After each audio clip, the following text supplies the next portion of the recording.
सोमवारच्या दिवशी तुम्ही मंदिरात आल्यानंतर ऐका बरं, महत्वाचं आहे, सगळ्यात अगोदर नंदी महाराजांना पाणी घालायचं बरं का, उजव्या पायावर. ऐका, तुमच्या मनात जर काही इच्छा असेल ना तर नंदी महाराजांच्या कानात सांगायची, तुमची इच्छा लवकर पूर्ण.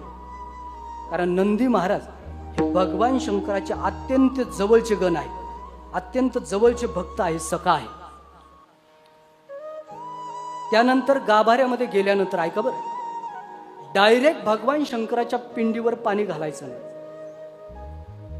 त्या पिंडीची जी कठडी आहे ना, लक्ष देऊन ऐका, मार्मिकी, ती कठडी म्हणजे काय, साखर ठेवायची जागा नाही बरं, कापूर जाळायची जागा नाही, दिवा लावायची जागा नाही. आता मी ती कठडी म्हणजे साक्षात निर्गुण पार्वती. काय निर्गुण पार्वती, त्या कठडीला पाणी घालायचं आणि त्यानंतर भगवान शंकराच्या पिंडीवर पाणी घालायचं.